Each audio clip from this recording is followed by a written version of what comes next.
ఆంధ్రప్రదేశ్ రాష్ట్ర ఆవాజ్ ప్రధాన కార్యదర్శి వారిని వేదిక మీదకి రావాల్సిందిగా కోరుతా ఉన్నాం. కంటెంటి జీవన్ సాగర్ కాంగ్రెస్ పార్టీ మంగళగిరి పట్టణ నాయకులు వారిని వేదిక మీదకి రావాల్సిందిగా కోరుతున్నాం. కె ఉమామహేశ్వరరావు గారు సిపిఎం పార్టీ రాష్ట్ర కమిటీ సభ్యులు వారిని వేదిక మీదకి రావాల్సిందిగా కోరుతా ఉన్నాం. పిన్నమనేని మురళీకృష్ణ గారు వేదిక మీదకి రావాల్సిందిగా కోరుతా ఉన్నాం. ఎన్ శివాజీ గారు ఆటో వర్కర్స్ యూనియన్ జిల్లా కార్యదర్శి వారిని వేదిక మీదకి సభ్యులు వారిని వేదిక మీదకి రావాల్సిందిగా కోరుతా ఉన్నాం. ఆకురాతి మురళీకృష్ణ గారు డిసి సంఘం నాయకులు వారిని వేదిక మీదకి రావాల్సిందిగా కోరుతున్నాం. వారిని వేదిక మీదకి రావాల్సిందిగా కోరుతా ఉన్నాం. అట్లాగే యూసఫ్ గారు ఎండి జమాతే ఇస్లాం నాయకులు వారిని శాసనసభా స్థానానికి ఇండియా కూటమి బలపరిచిన అభ్యర్థిగా సిపిఎం పార్టీ సుత్తికొండ నక్షత్రం మీద నేను పోటీ చేస్తూ ఉన్నాను. ప్రధానంగా మంగళగిరి నియోజకవర్గంలో అనేక సమస్యలు ఉత్పన్నమవుతూ ఉన్నాయి. ఎక్కడ సమస్యలు అక్కడే తిష్టవేస్తూ ఉన్న పరిస్థితులలో ఆ సమస్యల పరిష్కారంలో ఇప్పుడు దాకా ఉన్న పాలక వర్గాలు విఫలమైనవి అని చెప్పేసి స్పష్టంగా మనకు కనిపిస్తూ ఉంది. ప్రధానంగా ఈ ప్రాంతంలో పేద ప్రజానీకం, అసంఘటిత రంగ కార్మికులు, వివిధ వృత్తులు, చేతి వృత్తిదారులు అనేక మంది నివాసం ఉంటా ఉన్నారు. పేద ప్రజానీకానికి గూడు నిర్మించాల్సిన అవసరం వాళ్ళ ప్రభుత్వాల మీద ఉన్నాయి.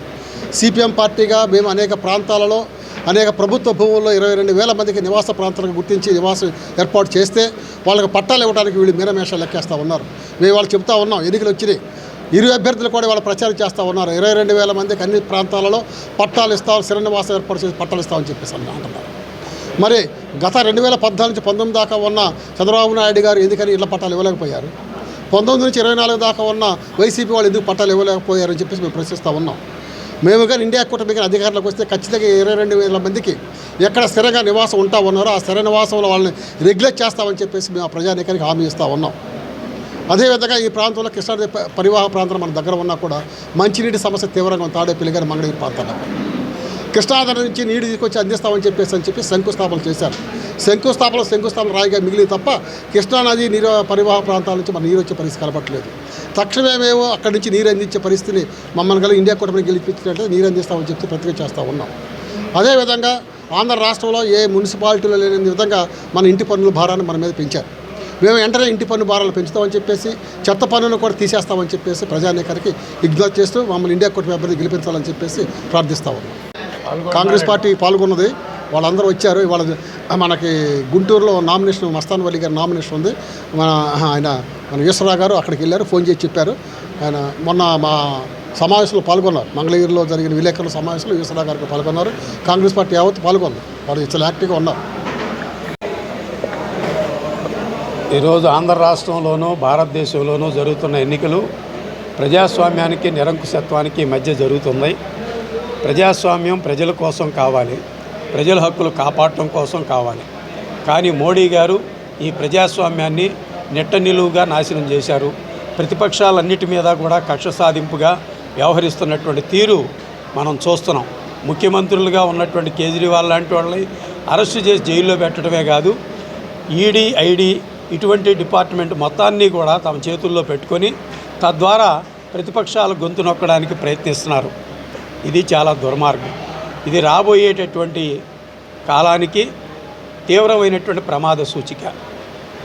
అందుకే ఈరోజు మేము స్పష్టంగా చెప్తున్నాం, ఇండియా కూటమి అనేటటువంటిది దేశంలో ప్రజాస్వామ్య పరిరక్షణ కోసం, భారతదేశ ఐక్యత కోసం, భారతదేశంలో ఫెడరలిజం కాపాడాలనే ఉద్దేశంతోనూ ఈరోజు ఇండియా కూటమి నిలబడింది. అందులో సిపిఎం పార్టీ, సిపిఐ, కాంగ్రెస్, ఆప్ లాంటి మిగిలినటువంటి పార్టీలన్నీ ఉన్నాయి. మేము ఈరోజు రాష్ట్ర ప్రజానీకానికి విజ్ఞప్తి చేయదలిచాం. 10 ఏళ్ల క్రితం వెంకన్న గారి సాక్షిగా ప్రత్యేక హోదా ఇస్తా అని చెప్పి, అదే రకంగా వెనకబడిన ప్రాంతాల అభివృద్ధికి మేము తోడ్పడతామని చెప్పి, ఇక్కడ రాజధాని నిర్మాణానికి అమరావతిలో మేము తోడ్పడతాం, ఢిల్లీ కన్నా మించినటువంటి రాజధానిని నిర్మిస్తామని మోడీ గారు ఇదే మంగళగిరి కేంద్రంగా ఆయన ప్రకటించారు. కానీ ఎందుకని చేయలే? ఎందుకని చేయమని చంద్రబాబు నాయుడు గారు అడగలా? ఎందుకని చేయమనమని జగన్మోహన్ రెడ్డి గారు అడగలా? అంటే ఈరోజు రాష్ట్ర ప్రయోజనాల కన్నా వాళ్ళ వ్యక్తిగత ప్రయోజనాలు ఈరోజు ప్రధానం అయిపోయింది. మేము ఈరోజు రాష్ట్ర ప్రయోజనాలు ప్రాధాన్యతగా ఎన్నికల్లో పోటీ చేస్తున్నాం. మా ఎమ్మెల్యే అభ్యర్థిగా ఉన్నటువంటి జొన్నా శివశంకర్ గారు కానీ, అదే రకంగా ఇక్కడ ఎంపీ అభ్యర్థిగా ఉన్నటువంటి జంగాల గారు కానీ, వీరంతా కూడా ఖచ్చితంగా మేము పార్లమెంట్లోనూ అసెంబ్లీలోనూ మా గళం ఇప్పుతాం. ఇప్పటమే కాదు, ఇందాక ఏ ప్రణాళిక అయితే ఈ నియోజకవర్గానికి ప్రకటించారో ఆ ప్రణాళిక అమల్లో ప్రజలతో పాటు ఉంటాం, ప్రజల కోసమే ఉంటామని చెప్పి ఈ సందర్భంగా చెప్తున్నాం. అందుకనే నిరంకుశత్వాన్ని ఓడించండి, దాన్ని బలపరిచేటటువంటి చంద్రబాబు నాయుడు, జగన్మోహన్ కంపెనీని ఓడించండి అని చెప్తూ ఇండియా కూటమిని గెలిపించమనమని ఈ సందర్భంగా ప్రజానీకానికి సిపిఎం, సిపిఐ అభ్యర్థుల్ని, కాంగ్రెస్ అభ్యర్థుల్ని గెలిపించమనమని ఈ నియోజకవర్గంలో మొత్తం అందరికీ కూడా సవినయంగా విజ్ఞప్తి చేస్తాం.